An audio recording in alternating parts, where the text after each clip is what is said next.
earlier in the discussion about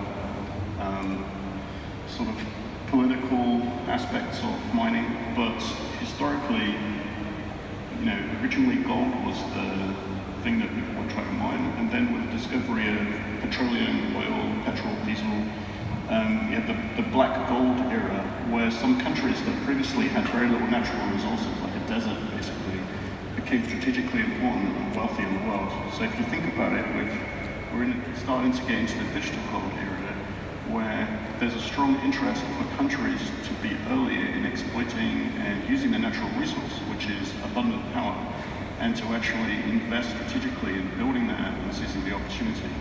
So, if Bitcoin adoption continues its current adoption curve, and El Salvador, completes this power infrastructure and sovereign mining, I see no reason why that country wouldn't be more wealthy than Germany within a decade or so, which is quite a remarkable potential, which I think is very real, actually. I think that's a great point. We've also seen in the last, maybe 6 to 8 weeks, the announcements from Bhutan.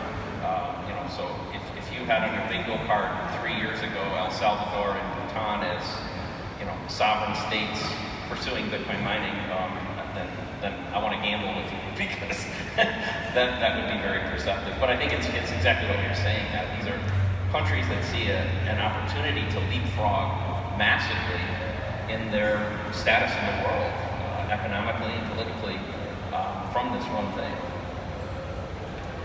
If we back up a little bit, maybe to the micro level, that's a very macro topic. Fabian, in 2010, Satoshi posted about, the quote is, "The heat from your computer is not wasted if you need it to heat your home." And you and your company and your endeavors, you've been working in this use case, but I know it's not probably as simple as just ducting your S19 in the appropriate place. Maybe you can talk about that, maybe even the district heating stuff that's going on in some areas of the world. Yes, sure. Firstly, I want to say that we identified 3 main categories when it comes to possibilities to stay globally competitive in the mining market. Firstly, we have the heat usage. Secondly, when we are operating or trying to investigate grid stabilization tools. And the third point is methane reduction. To answer your question, it's important to know that a miner certainly does, he just converts 1 kilowatts of electricity to 1 kilowatt of heat. To stay competitive globally, you have to somehow lower your costs, your cooling costs, or your electricity costs. Sorry, I just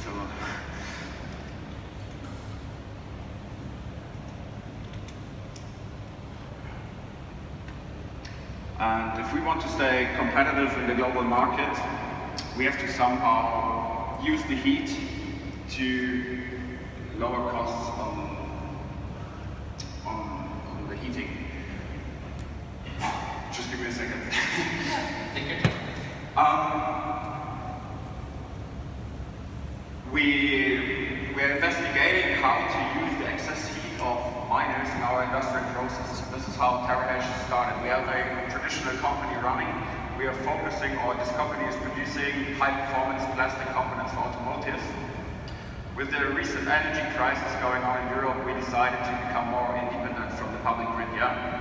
So we were forced to install solar and so on.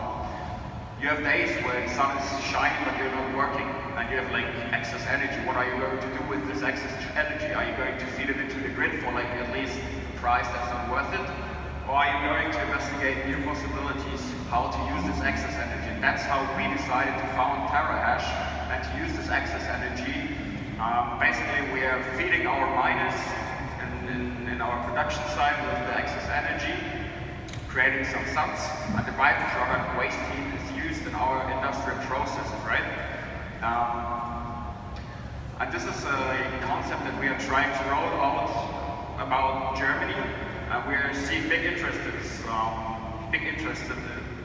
in that kind of projects. For example, we have a project running where a big heating provider is investigating if they can build a green so-called living quarter and subsidize their apartments or the renters by mining Bitcoin, and with the rewards they want to, push or lower the price for them to heat their apartments. Do you think those initiatives, as they come to fruition, will change the perception of Bitcoin within the community, the general community? I hope so. Honestly, I have not a fortune ball, but I think the mining market always probably the freest and most competitive market we see. Yeah? So in order to always stay competitive, you really have to lower your costs, your overall costs. We in Germany, we are not or in Central Europe, we are not able to compete with the global miners because we haven't got the conditions, the weathers, so too cold and so on. So we have to find other ways. And I think the reusage of the waste heat will be a way to further lower your costs and really, to act for the miner, to act as a maybe public service provider. And it's not just the heat that's interesting, it's also, as I mentioned before, the grid stabilization, to work as a public grid stabilizer, right? Just let me catch up on this. I think you all know that we are trying to shift from fossil fuels to renewable energies, right? We got that big problem that we need a certain frequency from producer to consumer, which is in Europe is like 50 hertz. And if you're disturbing the sensible frequency, you get local blackouts or your devices get damaged. And that's perfectly, or it's where Bitcoin mining comes into play. Just imagine you have a waveformed energy production curve. What are you going to do with the peaks? We as a public service provider can suck out the energy of the grid, and we need to arrive to a point where at the lows we have to switch out our miners and get a compensation by somebody, because we really have to push Bitcoin to that point that people agree on it. And I think, my credo is there's no positive or negative, it's experience that counts, right? And we have to show the people that the experience of Bitcoin mining and public grid as a public service provider, Bitcoin mining as a heater is something good, and that the people embrace this experience, right? Yeah, I think we have that problem all over the world, right, of fighting that. Adam, we were talking a bit ago about some of maybe almost the sovereign level things, and we just saw in the last 6 months a proposal from the Biden administration to try to tax mining energy at 30%. We've seen Norway and Sweden do this. Yaren mentioned Kazakhstan, which was on a great trajectory until the government stepped in and taxed it. Are these countries their own worst enemy? Do you think this will continue for a while? I'll come to that in a second, but just on the sort of cogeneration or use of waste heat, there's a French company called Hestia. They're present in the export hall here, and they make it's kind of bottom up, so it's a retail space heater that has previous generation ASICs in it, and it's a fanless design, so there's no noise. And they're able to basically sell the space heaters at cost or a small profit, and then give the retail user cash back on their power bill. So they turn it on when they want heat, and they get extra money back. And so that's kind of, they don't get paid in bitcoins, they get paid in euros or dollars or whatever. So it's a kind of gentle introduction for people to, to experience the benefit from Bitcoin on a micro scale versus the macro scale we're talking about. And on the tax and sort of sometimes adversarial nature, like Kazakhstan or China, when they sort of banned mining. There's a few things there. One is that, as I was saying before, that actually this is the opportunity for countries to, develop the power capacity to fund the, future growth of the world's economy over the next decades. But secondly, if Bitcoin mining is sort of reactive, and it's a very direct economic driver. So we certainly saw it with the China ban, right? The hash rate fell, which was a windfall to all other miners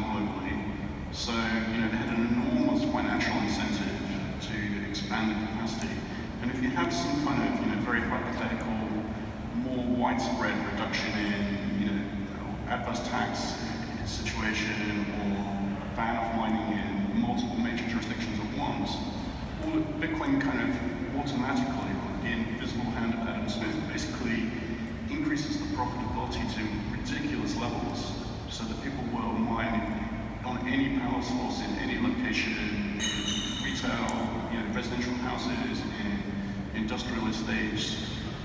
They will do anything because the profitability will be very high. So it's really a rapidly solving problem. So it's kind of like the Incredible Hulk meme, where if you make him angry, he gets stronger, right? So if you economically attack Bitcoin, on the mining side, it just gets increasingly more profitable, so that any even amateur or small business guy, large business guy, or opportunist will have an easy time of competing and participating in it. So it's very, I think banning mining is just impoverishing the people who ban it, basically. So it's their real problem. Now, particularly the US one, I think that was a kind of related to their debt ceiling.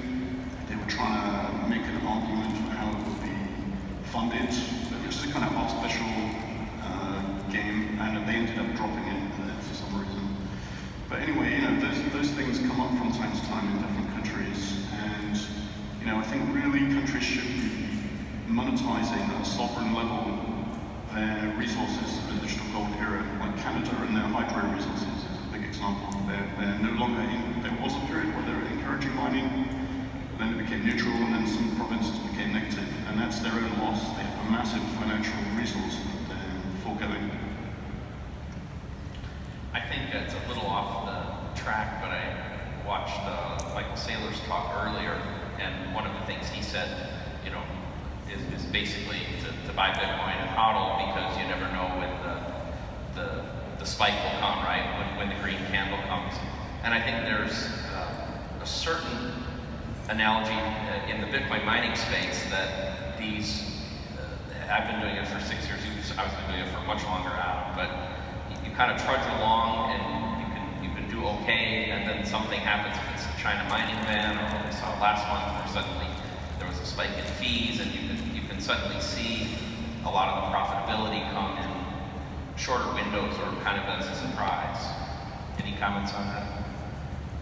I mean, it's certainly the case on the Bitcoin price that there's a statistic apparently that if you remove from the history the 12 days with the biggest gains in each year, that Bitcoin loses money reliably year on year. So, Michael is right that if for people who get tempted to try to day trade it, the odds are against you because you're gambling that you are going to be in the market on those 12 days. And so those are not good odds. But yeah, I think Bitcoin's price is sort of quite volatile, and and that statistic is saying that the gains are very bursty. And so you do get periods where you get sort of temporary structural windfalls due to China mining ban, so that's good for other miners. So, Yaron, we have just a few minutes left. We've talked about some of this excess energy, and I know that in some of the Nordic countries, there's been some pushback, even with excess energy, about using it for mining. And I've read things about, it should be used for hydrogen production or for some other purpose. Can you talk about where that mindset comes from and how real those sort of applications are relative to Bitcoin mining? Yeah, so Northern Norway, Northern Sweden, we had a lot of energy-intensive industries before, for example, aluminum production. But then all the aluminum factories, they moved away from Norway and Sweden. They moved to places like China. So we were left with a massive electricity surplus and no one to consume this energy. Of course, Bitcoin miners came because it's very easy to start a mining operation and consume this excess energy. And now Norwegian politicians, Swedish politicians, they want to establish new so-called green industries, which are like battery factories, hydrogen production, all that stuff. The problem is they've talked about this for like 5 years. we haven't seen nothing happen with these industries, and they want to kind of remove mining so that they can reserve the capacity for these industries that might actually never come there. So it doesn't really make sense. At least with mining, they have a way to export the excess energy without transmission lines, and they can also create some jobs also. So, of course, a battery factory will generate much more jobs than a Bitcoin mine, but it's still better than nothing. You know, we have to be a little bit pragmatic here. This is what Bitcoin mining really is about. So, yeah, I think it's a big mistake to get rid of the mining industry, and I don't think it will happen anyway. So how does the European community get a united voice toward mining? You know, in the US and North America, there are organizations, the Bitcoin Policy Institute, the Satoshi Action Fund, various state-level blockchain councils. At least to my knowledge, I haven't seen the European community unite to try to push an agenda. Maybe very quickly, we have about a minute left. Ask each of you to just give a few seconds to start with you, Jan. Yeah, so the European mining industry is quite large, and traditionally more large industry have some industry group that are fighting for the existence of this industry. So we should create something similar in Europe that is fighting for the survival and benefit of the Bitcoin mining industry. There are already things going on in this case. We are about to set up the so-called EBIA, which stands for European Bitcoin Energy Association. Recently, or in the last years, we have seen that European miners always did their own thing without talking to each other, communicating and so on. And then suddenly we've seen like regulation coming up with the proof of work ban in Europe. And the miners realized that they have to come somehow together. And that's why we are about to found a lobby initiative association, where we are about to have separate interests with academia, miners, and also financial institutions. Okay, Adam, any final thoughts? Well, I think the economics fixes it ultimately, you know. So if miners in other geographies make more money, their economies do better than countries that restrict, and that will provide ammunition for lobbyists to say, look, you're exporting jobs, you're exporting money out of the region. Well, one thing I can say, and we'll wrap up here, is there are a lot of people here, and having been through a lot of this myself in the United States, don't think that your voice doesn't matter. And whichever countries you're representing, make sure that you're talking with your local legislators and let them know that you care about this and that Bitcoin is important to you and you want to see some sovereign Bitcoin mining occurring in your country. So thank you, everybody.